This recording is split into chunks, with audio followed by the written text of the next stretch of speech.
Hello mga mi amor, good afternoon. It's me Tin Amor. So for today's vlog, lahi ni siya ang akong buhaton is mag-share ko sa akong experience sa sa Cebuana Laurier Pawn Shop, Buhangin Branch, Davao City. So actually nag-send ko og kwarta na dapat kuhaon dito, pero actually anywhere na siya nga Cebuana. Pero dito na gikuha sa akong partner unta sa Cebuana sa Buhangin, Davao. Ang nahitabo is kani nga kwarta, I was the sender, then akong i-send sa akong partner. But ang nahitabo is kanang ako ni siyang gi-send through online sa Cebuana application. Karon pagkuha sa ako ang partner today lang jud is gipangitaan siya sa reference number nga katong na IP something kuan katong 10 ka digit number. So wala na ako to na provide kay wala na ako na screenshot ang katong pag-send na ako sa kwarta, pero na-send na ko ang transaction number, ang amount o kung kanus basta bali katong receipt nga akong na sa transaction history. So, mao to siya. Unya, karon while naa siya dito, wala jud siya kaayo gi-entertain sa mga staff sa Cebuana sa Buhangin branch.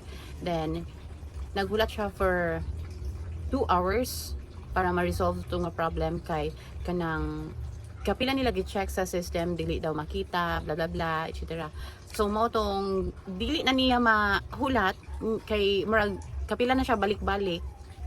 Di na niya mahulat, ni transfer siya og lain nga kanang Cebuana branch.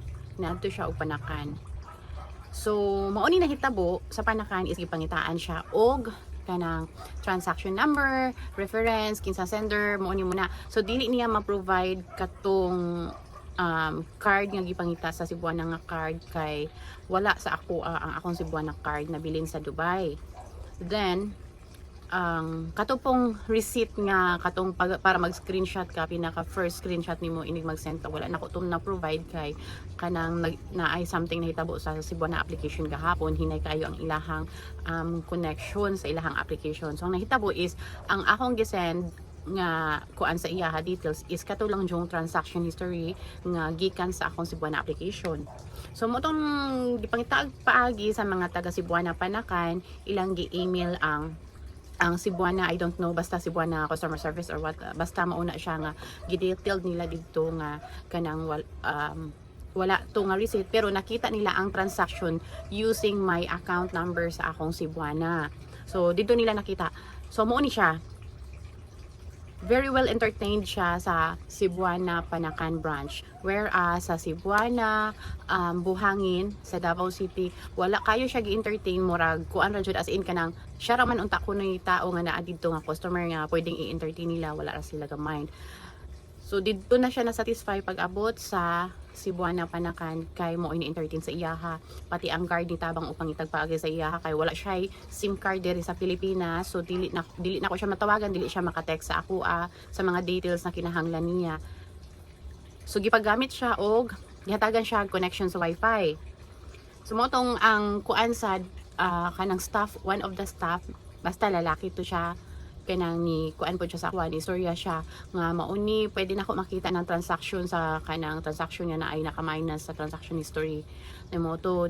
Ako siyang gikuanan nga ako ang sender, mauni akong application. So akong gipakita sa ilaha ang akong Cebuana i-check diri. So mauni siya akong gihatag ang akong account number diri So motong nahitabo, na-resolve na nila, pero nagulat siya, medyo nadugay-dugayan sad siya, pero at least nakuha niya ang kwarta. So maud ay na kanang ang kuan lang, ang concern lang nako is naadyoy mga kanang mga staff nga mga trabahante nga walay care sa ubang mga tao nga nagkinahanglan og kanang ilaha ganing time, ilahang atensyon nga dapat ilahang trabaho, ilahang buhaton. Then usa pa pud is kinahanglanon jud niya dayon ang kwarta kay na siya flight karong gabi. So mauna siya na unta ang uban pud nga mga dili lang sa Cebuana, bisan asa nga kanang mga banking or mga pawn shop, especially kung kinahanglan nun is kwarta, kay kabalo jud ta kinahanglan jud na kayo, dapat unta ang mga trabahante is magkuan pud ba kanang magtagad pud unta sila, mangita sila paagi kung hantod asa nila kayang muhatag og tabang sa ilahang customer or sa tao nga nagkinahanglan sa ilahang serbisyo. Maura na mga mi-amor, og salamat sa pagpaminaw sa ako ang gi-share karon. Awareness lang po ni sa uban, and shout out sa taga Cebuana, Lulier Pawn Shop, Buhangin Branch, unta makadungog mo ani nga concern. Thank you, and that's all. God bless. Bye.